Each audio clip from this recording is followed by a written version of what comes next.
What's up everybody, I'm Z-Wade, the Z-Wade and Z-Wade Photo, and I'm making this video today to give some advice to younger or less experienced photographers and to try to talk some sense into the tech heads or poisonous fanboys. I also just need to say my piece and get this off my chest for the sake of doing my part to hopefully make the output of photographers the best that it can possibly be. If you've watched any of my other videos, you'll know that I'm a Nikon shooter, and that has never mattered less to me. This video is coming off the back of me finally trying the competition, which is an endeavor I went on not just for YouTube, but so I can be better informed as a teacher, which makes up a significant portion of Z-Wade Photo LLC's future business model. So today I'm going to talk about what is actually important. I'm going to suggest what is actually missing from most gear chasers' photography, and how gear hardly matters anymore, and why I'm more tired of gear talk today than I ever have been. To keep people from being goofy in the comment section, I probably should mention that obviously gear will matter to the extent that a wildlife or sports photographer these days is going to need a much faster camera, and features like advanced tracking help you get the shot. Now, let's get into the meat and potatoes. I want to say first that if you admit that you're less interested in being a photographer and rather just a lover of technology, I'm not talking to you, but I sure do appreciate you watching. In the past, I've been a collector of lenses that I wasn't interested in using and just thought they were cool.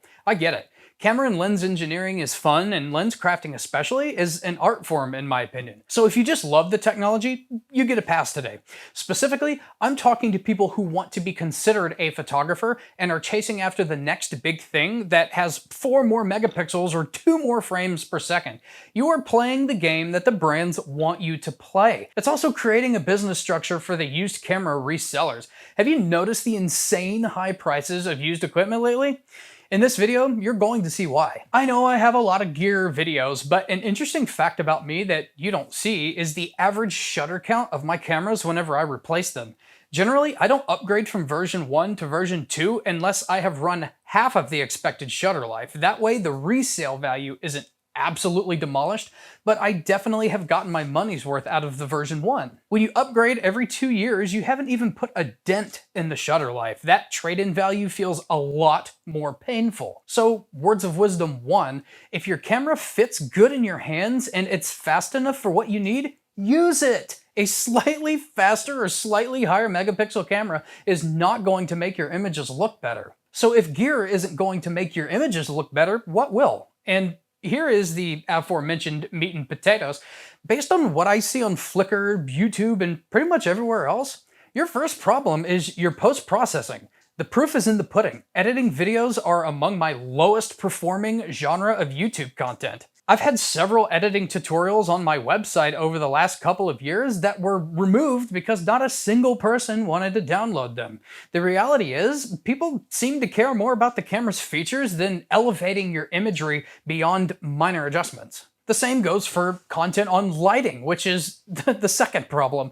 The gear is consistently top-tier performance across every photography channel. If you were to take the cost of an upgrade to a new camera with virtually the same specs, instead buy a flash head and a softbox, which by the way are wildly less expensive than cameras and lenses, you would notice amazing improvements of your image's contrast straight out of the camera. Photography literally means drawing with light, and while there is nothing wrong with being a natural light shooter, that doesn't mean you can't use natural light to light your subjects in a unique way.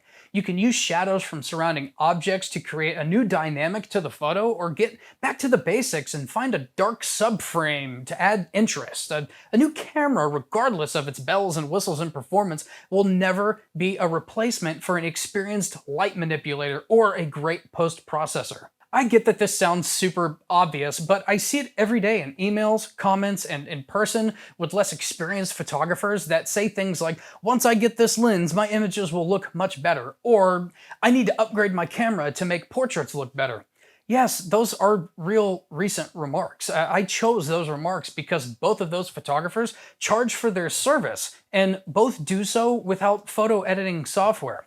I'm not the type of person to tell you you're wrong and I'm right. Rather, I gently nudge you to a new way of thinking and let you discover the glory of a new process to add to your workflow. But for what it's worth, let me be blunt, because I've been there early in my career. The gear will make me better mindset is exactly that little thing in your mind that tells you that your work isn't as colorful, punchy, dramatic, or simply as good as your friend's work. It all boils down to this: gear is fun for everyone, including me.